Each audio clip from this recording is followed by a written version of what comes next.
Hey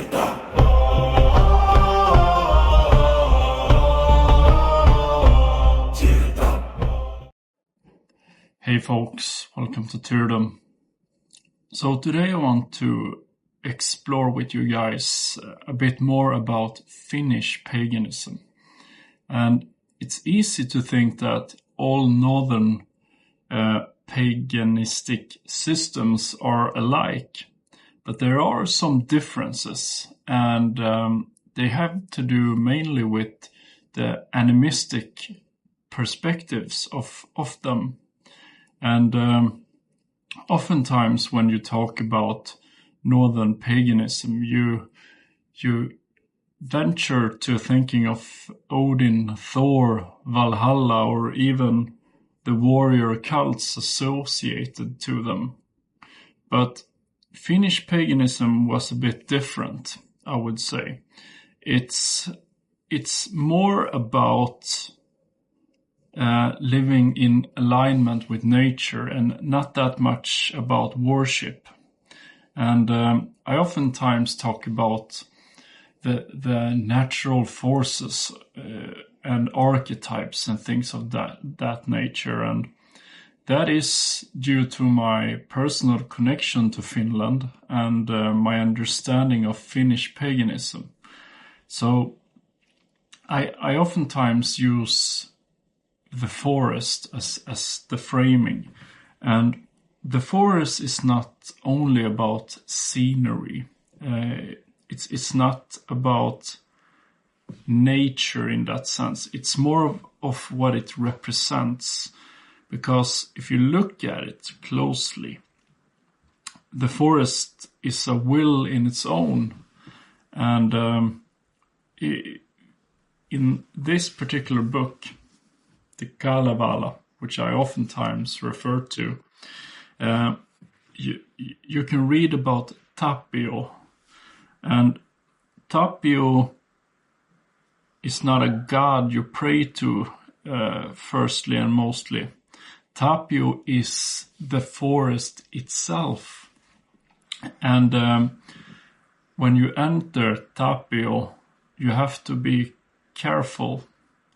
And when you hunt in Tapio, you have to be careful. And when you leave, you also have to be careful. Because the forest will remember your deeds. And I've mentioned before about the folklore that it's still around in these countries today. Norway, Finland, Sweden, and Denmark. If you look at people who work in the mines up until this day, they knock 3 times not to upset the guardian of the mountain or the mine. And these are very animistic things that still affect us in our everyday lives today, which I find absolutely fascinating.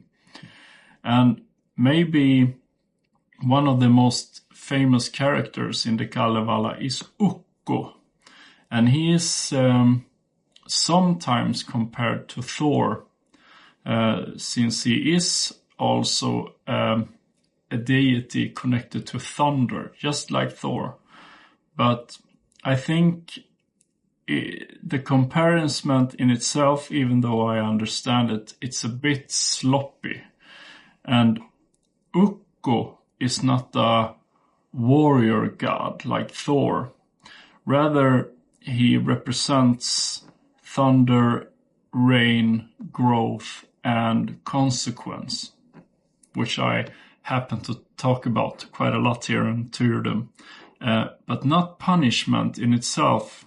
It's rather about balance. And when lightning strikes, it's not about the drama in itself. It's about correction. And if we look at maybe the most famous character in Kalevala, it's Väinämöinen, of course. He is not a king, he's not a warrior and not a ruler, but he is a singer. And some of you may have seen my video on the singer and the smith, which is highly influenced by this. And in Finnish beliefs, words themselves shape reality. And a song can bind you, a song can heal you, but a song can also create. And the world is spoken into form in Finnish mythology.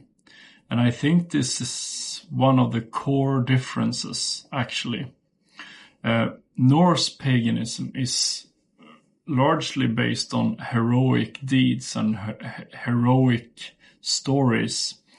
Finnish paganism is more survival-based, which makes it even more rooted in the natural phenomena, I would say. And one celebrates action, meanwhile the other one celebrates restraint, if that makes sense. And you don't dominate nature in Finnish paganism. You negotiate with it, rather. And in Finnish paganism, there are no temples, no universal rules, no central authority. There's only places in nature, a stone, a spring, a clearing in the woods. You know, meaning lives where life happens in itself.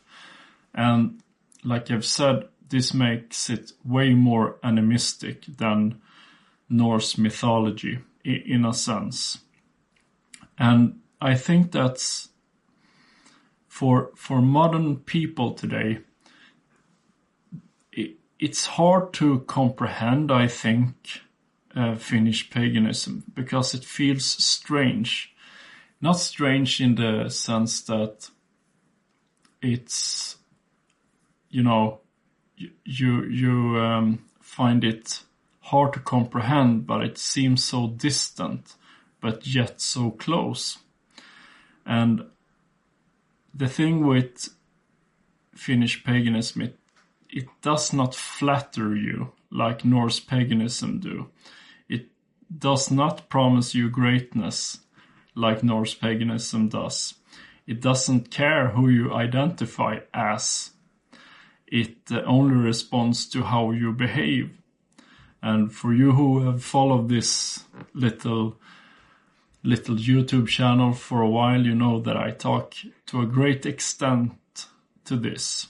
I'm not one of those guys who believe in that identity politics stuff. I think that you know better than what you represent and push out into the world. And every single human being on this world has their ancestry, and they should act accordingly to that ancestry. That's my point of view. And I think that we can learn a great deal from Finnish paganism. It's a very Stoic type of paganism, and I know that we can get a better world if we start to think that it matters again. And we live in a world now which is basically obsessed with control and speed. But I think that the pagan way of looking at it is that we should live carefully and speak truthfully. And we only take what we can carry in a life. And we need to also keep in touch with that. The lands around us are way older than we are. There's this very famous Finnish pagan icon that I can put somewhere around here that represents the eternity of time. It's looks somewhat like a Valknut, but not really. And I think that's a good representation of the Finnish pagan and animistic worldview.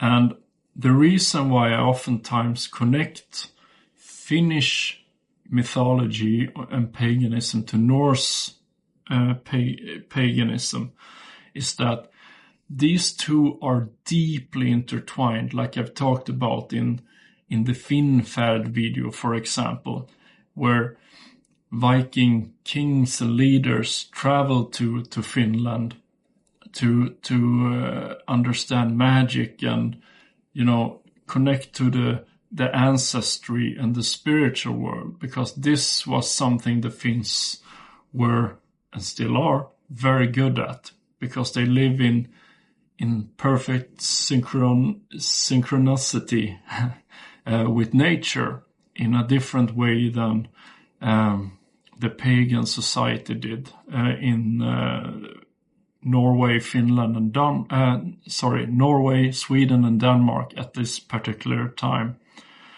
And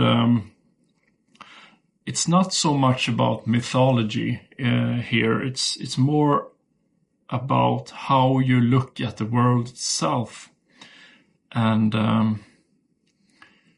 this never disappeared, It's just that in the modern times we stopped listening to it. But it's still there for those who are interested in actually listening. And it never went anywhere. So let me know what you think about this. I will revisit Finnish mythology. It's a complex area, and it has a learning curve. I'm very well aware of that.